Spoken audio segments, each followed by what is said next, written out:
I'd like to, for the second time, really honor the work that Leighton and Dave and Tammy R., who's my neighbor in Victoria, have done for the last couple of years to get this middle series off the ground. And also super excited that we're now joining in a partnership with UBC, the Ministry of Education, the Rural Education Advisory, and of course, Greater Victoria is still going to remain in that partnership. We're really excited. Our team this year has just grown, and hopefully it'll be super slick for all you that are with us today. Could I get a slide change, Leighton? Are you still running? Point on that. And representing the Greater Victoria School District, I would like to recognize and acknowledge the Songhees and Esquimalt nations on whose territorial land we live, we learn, and today as educators and learners, we do our work together. When I think about connecting to the land and the place that I live, I actually picture the water. I'm most at peace in the water, and maybe because I'm a middle school educator as well, and I always have people coming at me all the time. When I'm on the water, I look for a nice quiet place with not a lot of people coming at me 100 miles an hour. So that's the land and the place that I live at.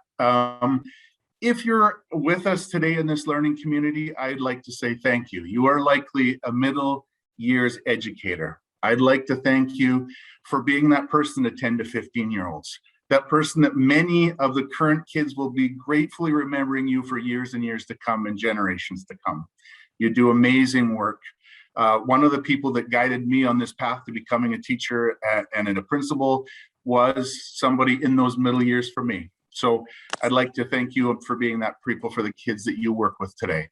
So for those who have not met Leighton before, Leighton, although I think you said hello just about everybody that came in, Leighton Schnellert will be with us today, and I can tell you about all the things he does. He's an associate professor at UBC's Department of Curriculum and Pedagogy and the Eleanor Ricks Professor of Rural Education. I'd like to welcome you, although you've already started us off, for being our facilitator today. Leighton, I'm looking forward to the energy continuing throughout the afternoon. So thank you, and thanks for being our facilitator today. Thanks, Sean. So great to have you on the team this year. I'd also like to begin with a land acknowledgement. I live and I learn on the traditional, ancestral, and unceded territory of the Silks, that's the Okanagan people, as a settler guest. The Silks Nation is, to this day and every day forward, the rightful caretaker of this territory. It's therefore my obligation to acknowledge, to respect, and to learn from the Silks. Learning knowledge, learning local language, learning local history, as well as from their ongoing relationship to the land and natural world. The Silks have taken care of their homelands for thousands of years, and now that I call this place home, it is also my obligation to aspire towards better understanding of how to engage in respectful acts of decolonization, both personally and professionally. Last year, one of our sessions in this series was focused on place. Land-based learning, place-based learning, place consciousness. And so we had John Harris join us from ST61. We had Mercedes Descharme and Mia Moutrade join us from ST91. And we really looked at this notion of being in place and learning from place is an act of decolonization. And as John talked about, when we heal the land, we heal ourselves and our relationships. And so we recognize in this work that we're doing, we are learning with the land. When we take a diversity stance, we take it together in a place conscious way. And we're just so looking forward to learning where you're from in the chat box. So if you could just say hello in the chat box right now and locate yourself on local territory, that would be wonderful as a way to say hi and as a decolonizing practice. So just say hi in the chat box right now. And if you know the Indigenous territory you're upon, please mention that too. Also part of a place conscious stance is that we as educators are becoming aware of our own locations and our own positions and how we got here.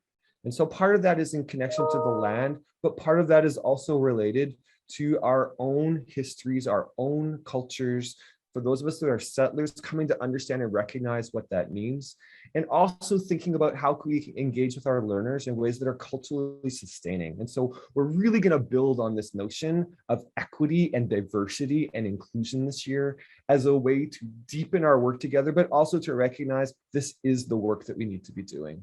And so I just want to acknowledge that we've begun the work. It's not we need to start the work, it's that we're already doing the work. And now we're deepening our commitments to equity and inclusion and recognizing all of our learners competent, capable, and having incredible funds of knowledge. Over the last 2 years, we've been anchored in middle years philosophy and practice. And I just want to highlight that aspects of middle years philosophy and practice include nurturing and developing our middle years learners' identity. Identity-focused curriculum is at the heart of middle school philosophy and practice. Also, a central notion in our work is valuing diversity and helping all of our students come to value not just themselves, but each other's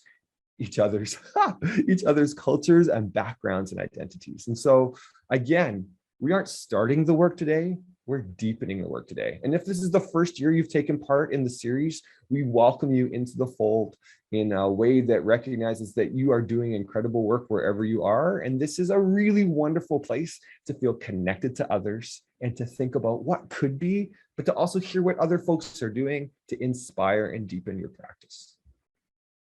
I'm going to pass the torch now to Denise Augustine, who is our lead Indigenous learner in the Ministry of Education and has just been announced as the Superintendent of Indigenous Education for the Ministry of Education. Denise, friend, colleague, co-teacher, fellow wrestler with important, tough issues, welcome to the Middle Years series. Hi, Siam. Good day, everybody. Thank you, Leighton, for your warm and kind words. Before I share with you a few planned words, I just want to acknowledge how full my heart is and how touched my spirit is as I reflect on the waterfall of acknowledgements of place that happens in the chat. A few years ago, we wouldn't have been able to do that. And I identify as a Hulkaminam woman with mixed ancestry. And what that does for me personally is paints this beautiful, rich tapestry of what it means to be from BC. Much different than the names of the towns and the school districts we're from, because underneath each of those names of nations is a rich language and history and culture. And so I just really want to raise my hands to each and every one of you for like Leighton said, participating in this practice of decolonization. Entha Swialt, Tanitsan Alt Staminas. My Hulkaminam name is Swialt. I carry the name of my grandmother and my great-grandmother on my mother's side.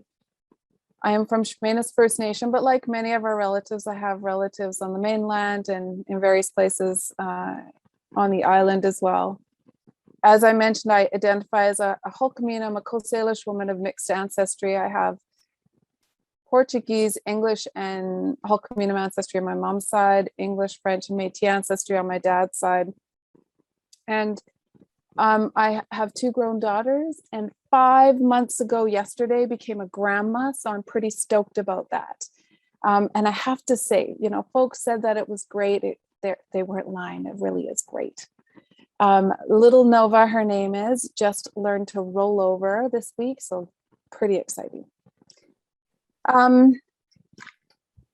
I am also really want to acknowledge the Ministry of Education for creating 2 spots, actually, Superintendent of Indigenous Education and an Executive Director of Indigenous Education. And I think what it demonstrates is what the ministry is paying attention to and valuing. It's saying to all of us that this work is important. It's not going away. It's, as a matter of fact, it's amplifying. And so I'm really excited about this opportunity for the ministry to partner and amplify the good work that's already being done. In many of the conversations we talk about governance and policy and administration and so on. And the conversation is now, or again, deepening to say it doesn't actually matter. All those things are great, good and well, but it really doesn't matter much unless it changes the experience of the learner in the classroom. And so that's why I'm really grateful to for the ministry to be partnering on this work. One of the statements that is at the forefront of my mind is that idea of what do we want in the end? We want all Indigenous learners to graduate with a full spectrum of options. And you can see I'm reading this because that sentence is really important. It was co-created with First Nations and the Ministry of Education. And that's a really important end to keep in mind. It speaks to that idea of equity. Our education system in BC, I've been an educator for over 30 years. I'm proud to be an educator, and we have an amazing education system in BC, unless you're a kid with diverse abilities, you're a child in care, or you're an Indigenous learner. And we've made gains. We've made tremendous gains. The slide that's in front of you right now is the equity scan. And this is the work of Joe Heslop. Before him, Caleb Child and Scott Benwell, who have laid the groundwork and set a framework for us to use to really figure out what do we need to do in our systems to get to equity. Along with this image comes 32 questions for folks to use in their districts to unpack what are the policies, what are the practices, what do we do with our in our resource, in our financial department that continues inequity? How do we make decisions throughout our system that continue to create inequity, and what can we do to unpack that? Yeah, I think that's all I was going to say about that. So one of the things it's helpful to know is that we've made amazing progress, and we've seen, our graduation rate for Indigenous learners provincially is up to 74%, which is amazing. It depends on the district, there's a range in there. And what we also see when we look at the longitudinal data is that we've made some really important growth, and then we've kind of plateaued. And what to me that signals is that we've taken the low-hanging fruit, we've done the things that are the easiest to do, and this means now we need to really dig in and go deeper to figure out what's next. And Leighton already referred to some of this work. Could you switch slides, my friend? So it also indicates that we just being able to say I'm not racist isn't enough. We need to also be able to say I'm anti-racist. I'm actively acting against racism in the system.